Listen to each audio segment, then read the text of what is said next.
Atenção! Esse vídeo é uma discussão sobre o tema. Não significa endosso, apoio, recomendação ou qualquer forma de associação entre o Visão Libertária e quaisquer dos partidos e grupos políticos citados no vídeo. É possível um partido político querer o fim do Estado? Libertários são a favor do fim dos governos. Então, como pode haver partidos políticos libertários?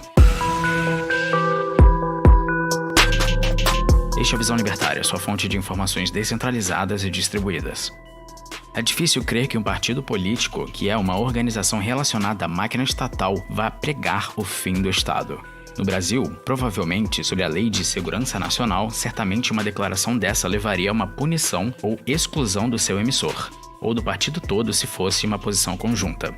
Entretanto, existe sim um partido que tenta levantar uma bandeira libertária. O partido, sem surpresas, e apesar de ser um oxímoro, se chama Partido Libertário. Se é libertário, como seria então um partido viver por meio do Estado? É incoerente uma organização que faz parte do sistema estatal, criada e sujeita às regras e aos privilégios, como todos os outros partidos, que sobreviva por meio de dinheiro público, defender o fim desse esquema todo. O Partido Libertário, aos moldes modernos, foi fundado em 1971, nos Estados Unidos. Ele é um dos chamados de third party, ou partidos terceiros, porque o esquema político lá é predominantemente bipartidário, com os democratas e os republicanos, há o Partido Verde também, etc. A cor do Partido Libertário é o dourado, e a bandeira usa um porco-espinho como símbolo. Para quem não quer votar em um burro democrata ou em um paquiderme republicano, por que não escolher um porco-espinho liberal? O Partido Libertário tem recebido cerca de 1% dos votos na eleição presidencial dos Estados Unidos. Aqui no Brasil, há 33 partidos políticos. A maioria é muito parecida entre si, e nenhum deles defende o libertarianismo. Há muita gente que acredita que uma das boas formas de reduzir ou acabar com o Estado seria por meio dele mesmo. No entanto, nenhuma máfia reduz seu próprio poder. E além desses 33, há 77 pedidos de abertura de outros grupos que insistem em oficializar legendas partidárias há vários anos. Tem várias outras organizações que querem se tornar partido político. Uma das tantas é o Partido Libertário. Tem uma diferença conceitual entre o que chamamos de libertários aqui ou nos Estados Unidos. Lá, a maioria dos libertários está mais para o minarquismo. É a turma do Estado mínimo, que, diga-se de passagem, é a efetiva utopia, que não vê bem um mundo sem Estado. Algo como uns mini-socialistas. Querem um estadinho pequeno, só com célula de função jurídica e que continuaria sendo sustentada por impostos. Mas como todo câncer, basta um pequeno começo para que a neoplasia tome todo o organismo. Os anarcocapitalistas, efetivos libertários contra um ente coercitivo, são, para eles, gente que quer algo que nunca vai ocorrer ou que daria certo. No Brasil, o nosso Partido Libertário surgiu em uma comunidade da finada plataforma Orkut, onde era apenas um grupo de discussão sobre ideias libertárias, lá pelos anos de 2005, mais ou menos. Em 2009, se organizou como forma de partido, inclusive com o estatuto, no ano de 2010. As cores são o amarelo e o preto. Seu símbolo é o porco-espinho com a palavra liber, e usa o slogan Todos contra o Estado. Não temos exatamente uma organização que seja partido político libertário no Brasil, mas ela quer ser, por mais hercúleo que seja. Há um monte de exigências, registros com no mínimo 101 membros civis, de no mínimo 9 estados diferentes, registro no TSE, estatuto e recolhimento de assinaturas que devem ser equivalentes a 0,5 dos votos válidos para deputado federal na eleição anterior, algo como 600 mil. Para se ter ideia, dos partidos atuais, só um dos 33 foi criado desse jeito. E eu não preciso lembrar aqui no que deu a Fanta laranja. Todos os outros vieram de divisões ou de fusões de partidos anteriores. Talvez seja por isso que todos pareçam tão iguais. Mas vamos supor que o Liber supere essa epopeia e a gente tenha um partido oficializado que, apesar da incoerência, defenda o fim do Estado. Analisando friamente, não há incentivos para que um partido mantenha a posição de ser contra o Estado. A tendência é sempre proteger o Leviatã.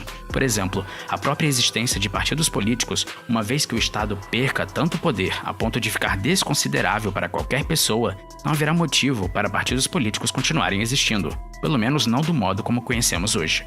Política é o que diferencia os humanos dos animais, conforme os interesses diversos. Nós sempre negociamos para conviver, e para as coisas recorrentes acaba sendo útil criar regras fixas. O problema é tudo estar sujeito a diretrizes de um ente central e monopolista. Outro bom motivo que leva partidos a defenderem o Estado são os papeizinhos coloridos lastreados em honestidade de político. Por regra, quanto maior o partido, mais grana dos fundos partidário e eleitoral ele recebe, e então mais candidatos ele pode ter. Assim, a chance de ter ainda mais eleitos aumenta. Mas apesar da perda de hegemonia de conteúdo na imprensa alinhada a vertentes governamentais, graças à informação descentralizada, tem muitas outras regras que ajudam a fomentar o poder político para mandar na população. Mas apesar disso, eles perderam e vêm perdendo muita influência sobre as pessoas. Claro que, avaliando tudo isso, além da simples ideia de que um partido político é uma organização que visa fazer indivíduos aderirem ao discurso estatal, o que é contrário ao libertarianismo, a associação das palavras partido e libertário formam uma incoerência. Na prática, nunca será contra o Estado. O discurso duraria pouco ou ficaria só na embalagem. Por tudo isso, é fácil entender e defender os libertários. Leis boas podem ser boas para coisas específicas, mas no final das contas, contribuem para que as pessoas passem a gostar do Estado. Cada um pode participar do que quiser, até do Estado. Mas libertários sérios, coerentes, jamais deveriam entrar acreditando que o Estado reduziria poder por meio dos seus próprios integrantes. Então, por que alguns libertários querem sujar as mãos com a política? Talvez pelo fato do Estado não respeitar o princípio da não agressão, no qual se baseia a ética libertária. Afinal, ele se impõe por meio de ameaça e de agressão. E todos sabemos que é justo e ético que qualquer indivíduo possa se defender e usar violência proporcionalmente para conter agressões e usar obrigações para que haja ressarcimento. No entanto, só por ser justo, não significa que se deva agir violentamente, enfrentando as regras impostas pelo Estado. Ele está muito mais forte para convencer, entre muitas aspas, a população e sabe muito bem lidar com o indivíduo que revida. Mas no mundo não há só pessoas mal intencionadas. A maioria delas é de ingênuas. Sendo assim, restam poucas opções ao indivíduo agredido pelo Estado. Praticar desobediência civil ou tentar sabotar o sistema por dentro são pequenas ações. Libertários participando da política, seja lá qual for a estratégia, por mais inócua que seja contra o Leviatã, são algo melhor do que haver gente adepta de socialismo de esquerda ocupando uma cadeira de cargo eletivo ou concedida por concurso. Diferente da desobediência civil sem uso de violência, que segue a ideia de que leis injustas não devem ser obedecidas, usar um cargo político para combater as atitudes de piora para o curto prazo pode ser um método possível, pelo menos na aparência. Diminuir imposto, desburocratizar, descentralizar, diminuir gastos, desregulamentar, eliminar restrições de qualquer liberdade, principalmente de expressão, estão entre os objetivos do Liber. No momento, o partido está unindo forças para ser um partido legalizado pelo governo e reconhecido pelos libertários, nem que seja pelos ingênuos. Embora ainda seja um partido político, atrelado a um sistema centralista, o Liber parece disposto a colocar libertários no governo para enfraquecer suas estruturas. Política estatal pode reduzir a violência contra pessoas pacíficas quando é usada para revogar leis, diminuir a interferência do Estado sobre os indivíduos e impedir a criação de novos impostos, zelar pelo direito de propriedade privada, etc. São coisas boas, mas a história mundial mostra que, ao longo das gerações, isso pode levar pessoas a gostarem de políticos e a ajudarem o Estado a ter seu poder aumentado de volta. Sempre foi o desenvolvimento de novas tecnologias, e sempre pelas pessoas fora do Estado, que proporcionou geração de riqueza e prosperidade. Sempre apesar do Estado, nunca com a ajuda dele. E respondendo à questão se é possível um partido político querer o fim do Estado, não. Ou melhor dizendo, é possível querer, mas não é possível conseguir dessa forma o fim do poder estatal. Pensando na ideia de que é menos pior haver um antissocialista ocupando o lugar de um socialista, talvez possa ser bom que libertários deem alguma atenção a essa ideia, seja apoiando o Liber ou apoiando políticos de outros partidos que são retoricamente libertários. Mas lembre-se, o Estado sempre tende a mais socialismo.